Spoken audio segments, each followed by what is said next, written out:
Saudara-saudari yang terkasih dalam Tuhan, kita seringkali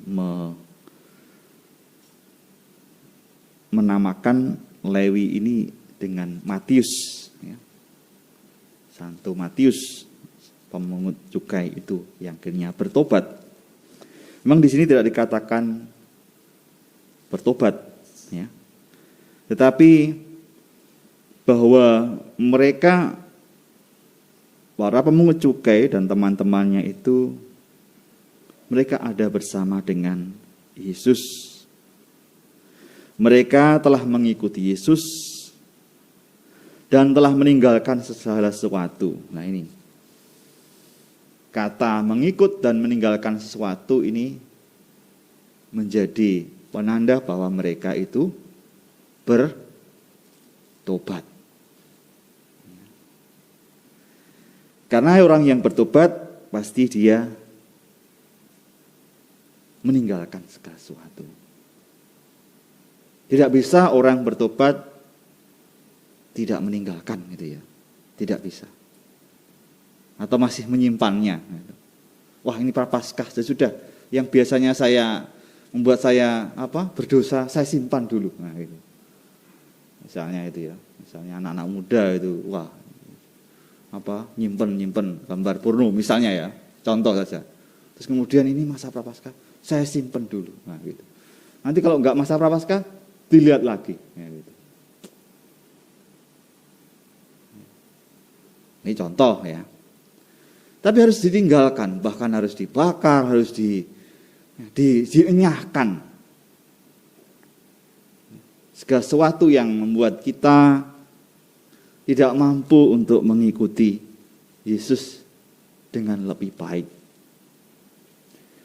Termasuk sebenarnya bukan sekedar barang saja yang kelihatan atau apa, tetapi ya lebih ke dalam diri kita, ya, ke dalam ya batin kita. Maka masa Prapaskah ini ditandai atau diisyaratkan dengan masa pantang dan puasa. Ya. Sehingga pantang dan puasa bukan sekedar ritual atau sekedar masanya orang-orang Katolik ini berpuasa, ya, biar imbang seperti ya saudara-saudari yang lain. Mereka kalau Ramadan itu berpuasa, maka Katolik juga tidak boleh kalah berpuasa. Tidak hanya sekedar untuk ya menyamakan atau justru ini untuk semakin memurnikan kita untuk mengikuti Tuhan dengan lebih lagi. Memang Matius atau Lewi tadi, dia itu pertama-tama, kalau kita lihat tadi, siapa yang pertama? Yang pertama melihat, ya.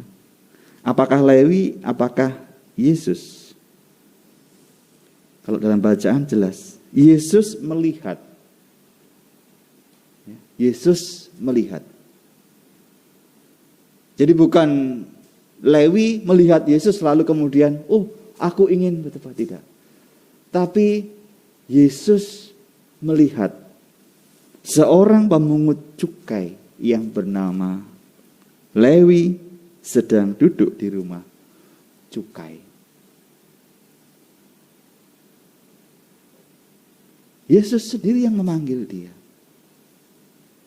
Sehingga pertobatan memang sebenarnya juga unsur atau kekuatan rahmat Allah itu menjadi yang pertama, yang besar. Maka tidak jarang kita itu kadang lihat, ngapa sih kok orang-orang itu kok nggak segera bertobat gitu ya. Kenapa kok dia tetap seperti itu, kok orang jahat kok tetap jahat, kok nggak bertobat. Mengapa dia kok sudah lama menjadi Katolik kok nggak menjadi lekas menjadi lebih baik. Karena ada unsur yang seringkali kita lupa dalam pertobatan, yakni rahmat, panggilan. Tuhan itu memanggil kita. Mudah-mudahan kita juga masa prapaskah ini seperti Lewi yang karena kita menyadari diri kita, ya kita merenungkan dosa-dosa kita, kita ikut jalan salib, merenungkan. Terus Tuhan memanggil kita, ayo ikutlah aku. Dan kemudian kita berdiri.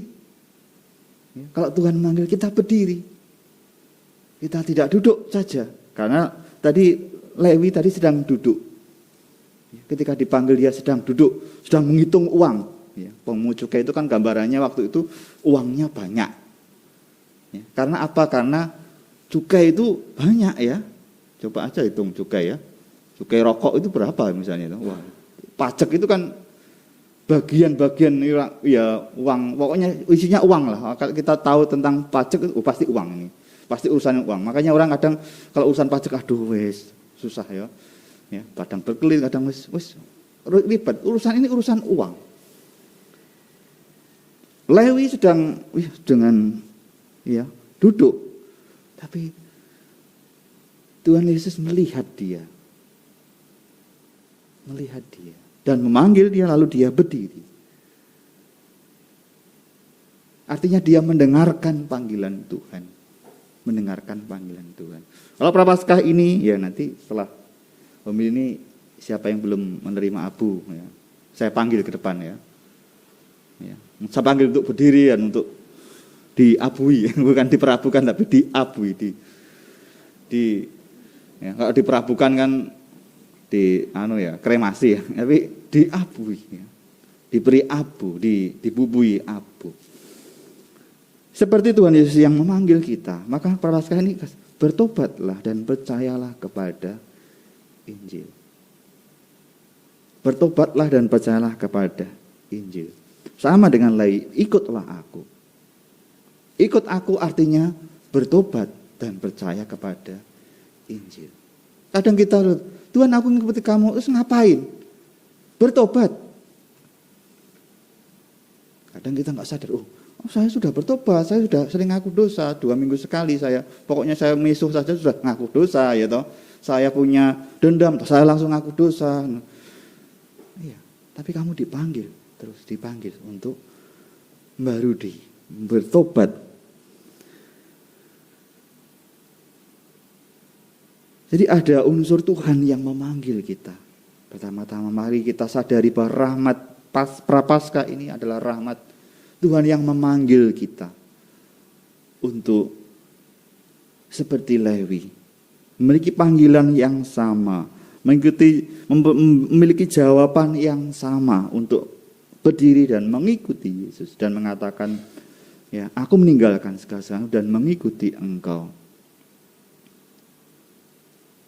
Memang kalau di bacaan selanjutnya memang orang Farisi dan sebagainya itu seringkali ya rame untuk digoreng-goreng ya, tapi biarlah ya, karena kita kan enggak tahu kita ketemu enggak dengan orang ahli Farisi dan ahli Taurat. Tapi yang penting yang pertama tadi, semoga masa prapaskah ini ya kita sungguh-sungguh mendengarkan Tuhan ya. Kita berharap Tuhan itu melihat kita. Seperti Lewi yang duduk tadi ya. Kita ini kan setiap hari kan bergelut dengan masalah-masalah ya, urusan-urusan duniawi yang tidak jarang ya kadang kita itu membuat kita jatuh, membuat kita rapuh, membuat kita ya, berdosa lagi. Tapi kita berani untuk duduk, untuk siap dilihat dan dipanggil Tuhan kembali untuk bertobat. Dan kita siapkan juga hati kita ya selama masa Paskah ini untuk ya, ikut bersama-sama Tuhan. Menikmati perjamuan bersama Tuhan. Ini gambaran yang amat indah juga ya. Ketika ya, Tuhan Yesus itu memanggil dan pertobatan itu membawa sukacita besar ya. Maka kalau ada orang yang bertobat, maka di situ ada pesta. Di sini juga demikian. Lewi itu ketemu Tuhan Yesus, ya, dipanggil Tuhan Yesus dan menjawab panggilan Tuhan, lalu kemudian dia bersuka cita. Di situ ada perjamuan, dikatakan di sini perjamuan besar untuk Yesus di rumahnya. Ya, jadi perjamuan yang besar, bukan perjamuan, ayo saya undang makan malam, ya, hanya makan malam itu saja. Tapi perjamuan ini besar. Karena apa? Karena ada rahmat yang diterima, ada berkat yang diterima ketika orang menjawab panggilan Tuhan. Pertama-tama ya rahmat pertobatan itu sendiri. Dan yang kedua rahmat, ya, untuk sukacita mengikuti Tuhan. Sehingga ketika kita bertobat, sekali lagi kita tidak perlu hanya menyembunyikan apa sesuatu atau menghilangkan sementara, tidak.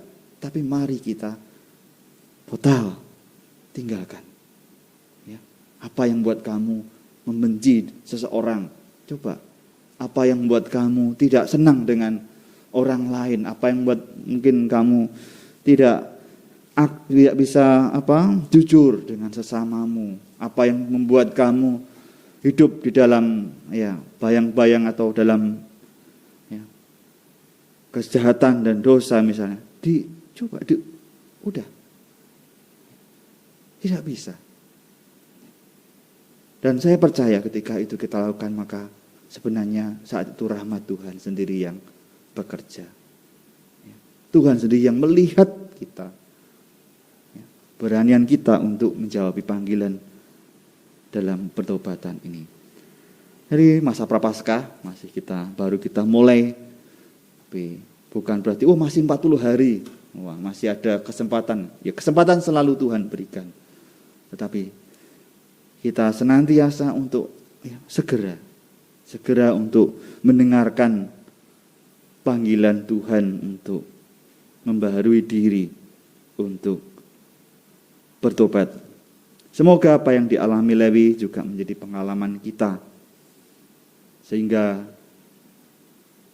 kebahagiaan yang dialami Lewi, sukacita yang besar karena pertobatannya juga kita alami, dan kita juga mampu mewartakan pertobatan, mewartakan kasih Tuhan itu kepada banyak orang, ya. Saya pikir tidak ada orang yang bisa merasakan kasih Tuhan yang lebih besar, ya. Tiada orang yang bisa kecuali kalau dia itu orang yang bertobat. Omong kosong orang mengatakan, saya kasih Tuhan lebih besar, kasih Tuhan lebih besar, ya. Dia hanya melihat dalam segi materi, rezeki, apa yang dia dapatkan, atau kepandaian yang dia miliki, kesuksesan. Dia merasakan, itu kasih Tuhan yang lebih besar. Tidak. Justru kasih Tuhan yang lebih besar ketika orang itu mengalami pertobatan. Ingat Rasul Paulus, semuanya itu sia-sia kalau tidak ada Kristus ada dalam dirinya. Artinya apa? Kalau bukan Kristus yang buat Santo Paulus itu bertobat dan berubah, maka semuanya itu sia-sia. Maka kalau kita gandengkan dengan kata-kata Yesus, bukan orang sehat yang memerlukan tabib, tetapi orang yang sakit. Memang pandemi ini menghambat kita untuk mengunjungi orang sakit, ya. Tapi prapaskah ini sebenarnya yang sakit itu adalah kita karena dosa-dosa kita.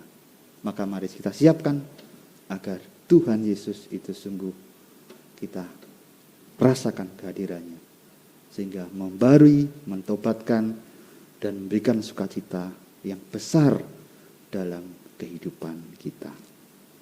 Amin.